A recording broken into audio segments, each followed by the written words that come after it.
And just like that, the season is over and the 2024 NBA championship goes to the Boston Celtics. There are so many different questions and just overall things to talk about right now, but the biggest thing that I want to go over is Jaylen Brown. I talk about it a lot on this channel. I feel like Jaylen Brown is one of the most disrespected superstars in the league. He is never considered to be a superstar. I mean, I don't think the guy even made all NBA this year, yet here he is on top of the mountain with the finals MVP award. He's finally getting the respect he deserves. It's one thing to do what he did on the offensive end, but to me, the biggest factor that he provided in this series, in the finals specifically, was his defense on Luka Doncic. I mean, this guy would never let up. It was one of the biggest reasons as to why Luka never really got things going. And I know that sounds crazy considering Luka, I think, averaged like 30 in this series. But trust me, if it wasn't Jaylen Brown out there, that could have been even more. I mean, the guy was fantastic. But then there's also Jason Tatum. I really want to keep this part of the video really light and just kind of fun and just express how happy I am for these guys and the team. But I just have to say this one small thing because it's already making me frustrated. The fact that this man can go out here, win a championship as arguably the 1/2 option, whatever you think it is. Whole point being that he won the championship as a team, whoever he is, whatever role he plays. But the fact that people are still saying, oh, go out there and win a championship as the finals MVP.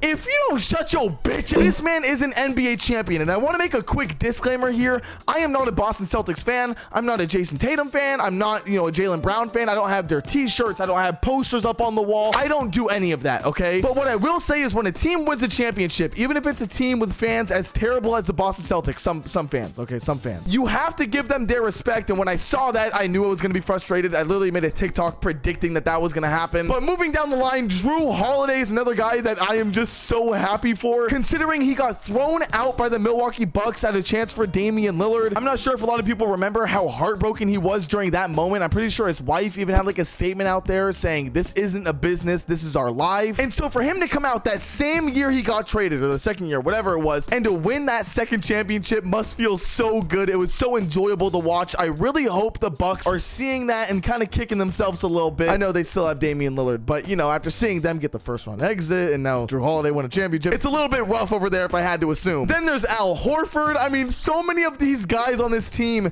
I don't think a lot of people understand kind of how many people on here deserve this. Like, no doubt the Dallas Mavericks have a lot of players as well. It'd be cool for someone like Daniel Gafford or PJ Washington to go from being on a bad team to win a championship that same year, whatever. I feel like the Celtics team is just so much more of a team. They actually drafted their star talent, and overall that core that they have, it feels a lot more like a family. And so to see these guys win, it's just really special to see. As for the game itself, I'm going to go over a couple quick notes here. One of the ones that I have is that the Celtics are 40-1 when shooting 40% from the three. I guess they're now 41 for 1, but it's the same exact thing I was saying in my last video when they lost that game against the Mavericks. I said they need to be shooting that ball more. And even though they started this game not really shooting that much, I mean, Jaylen Brown was putting up some attempts that were just like, what the fuck are you doing? They were finally able to knock them down as a team. They didn't need Tatum and Jaylen Brown to be the ones to huck up the shots. It was Derek White. It was, I'm sorry, I'm blanking. It was everyone on the team. I'm blanking right now. Actually, there is one person that I do know for a fact made a three, and that was Peyton Pritchard, who played a shocking minute 25 in this game. And the only reason why he was in was to get this half-court shot, and he actually hit it. This is one of the most hilarious things I think we'll ever see in the finals. I also want to say Kristaps Porzingis, not only does he deserve a bunch of flowers for even being in this game, considering his injury should have had him out for 6 to 8 weeks. When he was in this game, he was a non-factor, to be honest. The majority of the time when he first got into the game, the Mavericks were targeting him on offense so much. They were using him on every screen, and they were using him to attack. I mean, it was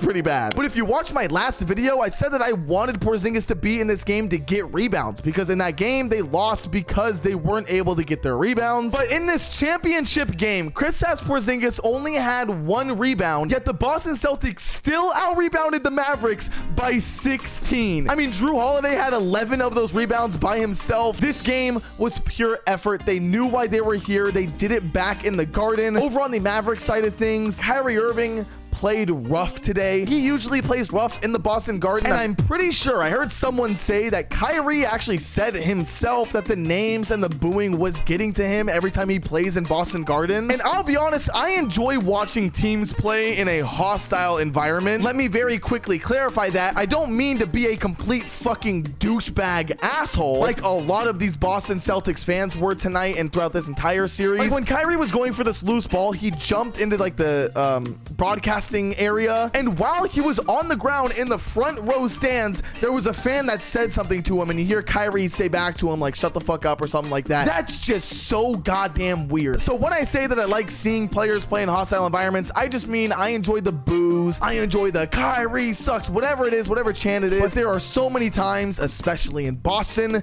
where things just go too far and it becomes very weird. So yeah, that being said, we could tell Kyrie was struggling a lot with the way the crowd was acting in this game. I know it looks like Luka Doncic played a great game as well. He's been doing this every single game of this series where he puts up 28, 30 points, whatever. He did not play good at all. Okay, I'm gonna say it right now. His defense was lacking once again. He didn't play the good defense that he was playing in the last game. His step back threes, his 3-point shot overall, but most importantly, his step back three, considering that's kind of his main move, has been absent. It's been nowhere in the finals overall. Not in this game, the finals overall. Today, he shot a staggering 2 for 9. Let me see how many of these were step back threes real quick. 1, 2, 3, 4, 5 of those were step back threes. He only ended up making one of them. But when you look at players like Kyrie and Luka, I said it in every single one of my videos talking about this final series. The Mavericks can only win this game on twos. And the only way that they would win the game is if the Celtics aren't shooting enough from three or just aren't making enough shots from three. That's the reason why they won their last game, was because the Boston Celtics barely shot at all. And when they did, they were missing everything. Whereas in this game, they not only got their threes to kind of fall down, but they were also easily able to get into the paint. So now that the game is out of the way, I do want to spend like an actual video talking about each one of these teams and where they're going to go from here and how we feel about their future. But with the Dallas Mavericks, I've seen so many people say that they overachieved, and they did. They made it to a point that I don't think anyone had them going. Even their fans, no one thought they were going to be in the NBA Finals. To see them beat teams like the Clippers, the Thunder, the Timberwolves, I mean, all these young teams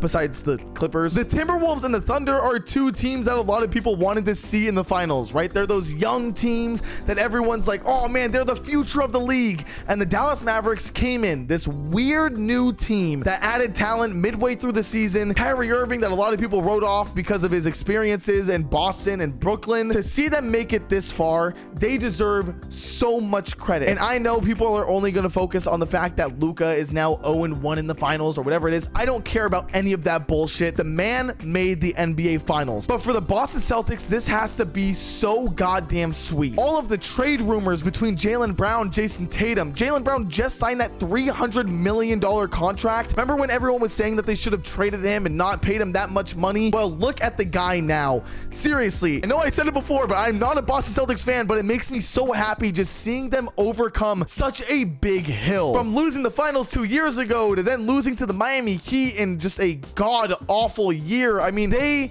really deserve this. I'm so happy to see them win this championship. And it really does bring up the biggest question that I think we will see all offseason, and that's, will this be the next dynasty in the NBA? And I know everyone's going to talk about their finals run being very easy, but we've seen them face hard finals runs before. Now they have a taste of what it's like to win a championship. They've done it. They've overcome that. So I think even if they go up against one of the hardest paths in the NBA Finals, they are more prepared than ever. This team is only going to get better.